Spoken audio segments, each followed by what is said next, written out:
Welcome to WarThunder. I am Commander Tyrael, and thank you for joining me. The much anticipated and always hated summer grind is almost upon us. This year, Gaijin has changed up the formula over previous years, so whether this is a first time grinding a seasonal event or you're a veteran, it's important to know exactly what's going on and how you can participate this year. 2022's event is called Summer Quest, and Gaijin has done away with the previous model of completing specific tasks such as drop 10 tons of bombs, come first in a battle, or torpedo 7 ships. This year's requirements are just to earn mission points in a regular battle, which is reflected as your score at the end of a fight. To earn one mark of distinction requires 40,000 mission points every 2 days, with the event running for 20 days and a maximum of 10 marks of distinction available from each service branch, air, land or sea. This allows players to not have to focus so much on achieving niche objectives and just concentrate on playing the game as they enjoy it. For each completed task you will get a specific prize, a trophy with useful items, coupons for decals, camouflages for event vehicles, player icons or decorations. For the first time in recent memory, simulator battles now count towards earning mission points and rewards. The downside to this is there are 2 less vehicles available in total compared to previous years, and only the lowest reward is actually a premium. The others are event vehicles with no inherent bonuses to their earnings or repair costs.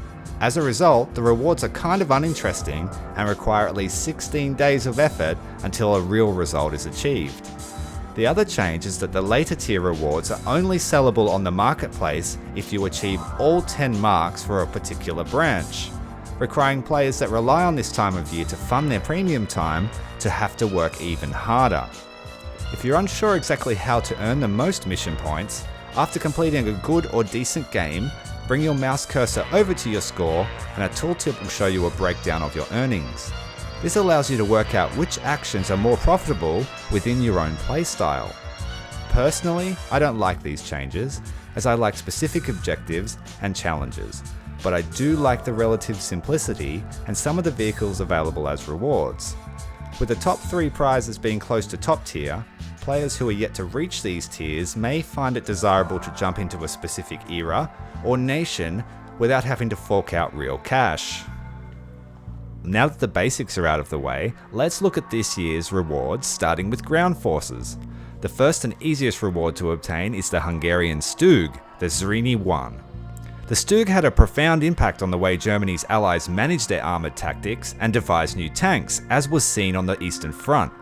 Because it was easier to discard the turret in order to fit a heavier gun on an existing platform than it was to devise an entirely new tank, the Royal Hungarian Army, needing better firepower, decided in 1943 to take the Turan chassis and convert it into an assault SPG, at the same time developing their own tank hunter.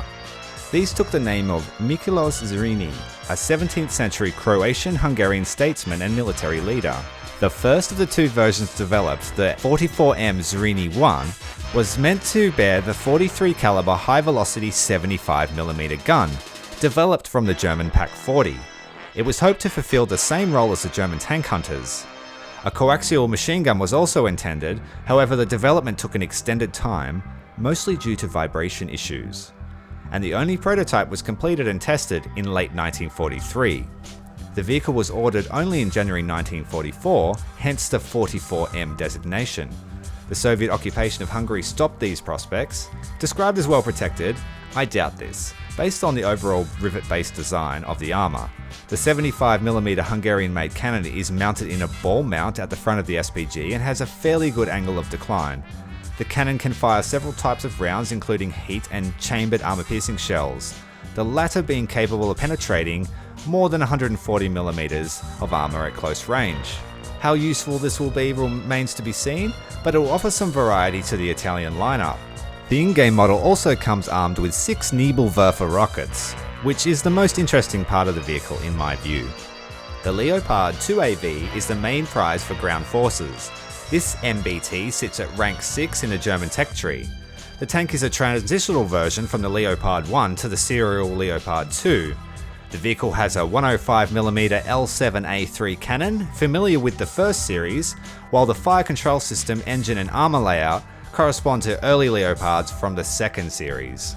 4 shells are available for the 105mm, Heat FS, HESH, and a pair of AP FS DS shells, the DM23 and the DM33, which many tankers at this tier are already aware of. The Leopard 2AV keeps the glorious tradition of excellent mobility of the series. The vehicle has a very high power to weight ratio, and the tank picks up quickly and maneuvers perfectly. The new Leopard is much better protected than the representatives from the first series, combined and space armour appearing on the tank, which protects well from heat and ATGMs. The armour plates of the hull and turret in the front are decent, which might give the occasional bounce. In general, the PT-19 T19-AV is as protected as a Leopard 2A4, with most AP being able to pen and even autocannons being able to penetrate from the sides. The Leopard 2AV will do most roles pretty well, a decent sniper with the DM33 shell, fast enough to flank, and able to hold down efficiently with a decent reverse speed, common to all Leopards. There is only one reward for pilots, and that is the F4D-1 Skyray, a naval jet fighter, USA rank 6. It's the first ever supersonic carrier-based fighter. The Skyray was designed to meet a Navy requirement issued in 1947 for a fighter that could intercept and destroy an enemy aircraft at an altitude of 50,000 feet within 5 minutes of alarm. The Navy also wanted an aircraft that followed the designs and research of the aerodynamicist Alexander Lippisch. The F4D Skyray has a delta wing design with long, sharply swept rounded wings. The design was named for its resemblance to the manta ray. The thick wing roots contained the air intakes which fed a single turbojet engine. Fuel was contained both in the wings and deep within the fuselage. Leading edge slats were fitted for increased lift during takeoff and landing, while the trailing edges were mostly Elevon control surfaces. The Westinghouse J40 turbojet was the intended power plant, but Douglas took a conservative view and designed in contingency options for other power plants. After encountering trouble with the J40, the Skyray was instead fitted with the Pratt & Whitney J57, a more powerful but larger engine. Its unique design also played a part in making the Skyray one of the best known early jet fighters. It was affectionately known the Ford, after the 4 and D in its designation. The climb rate of the F4D-1 Skyray is astonishing for her rank at 90 meters per second, while at the same time in afterburner mode it should be capable of transonic speeds at sea level. The F4D Skyray's armament consists of 4 forward-facing 20mm Browning Colt Mark 12 Mod O cannons, which aren't great but are workable. In addition, it comes with 4 AIM-9Bs and 114 FFAR rockets. A fine addition to the already huge number of US jets, and one that I look forward to piloting in the future. And finally we come to the naval reward. The IJN Haruna, a battleship or battle cruiser of the Kongo class. It's a sister ship of the legendary and already present battleship Kongo, sitting at rank 6.7, rank 5 in naval. Essentially top tier Japan for free, or with a little effort. It comes with 8 36mm guns firing either AP, HE or SAP rounds. It has 8 times 15cm guns for secondaries. It has 127mm dual purpose guns for anti-aircraft fire and 118 times 25mm AA guns in various single, double and triple mounts. After a quick comparison, this is roughly 18 more 25mm guns when compared to the Kongo. At this stage I can't tell if there'll be any other differences between the ships, but I will do a more in-depth look once I have earned her. So for now we will assume that they are identical and thus will have the same aggressive playstyle. Used to charge enemy formations, the Kongo can be devastating to cruiser and lower tech dreadnought fleets. One of my favourite ships so far and totally worth earning in my opinion. Aside from the major prizes, there will also be summer cocktail items, which are essentially chests. They can be opened to earn event vehicles from previous years at extremely low chances.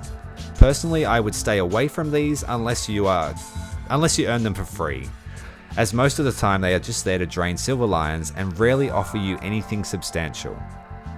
I hope you guys have found this useful. It's the first time that I've covered any of these types of events or news and would appreciate any feedback. Stay tuned for more videos about these event vehicles in the next few weeks as I unlock them.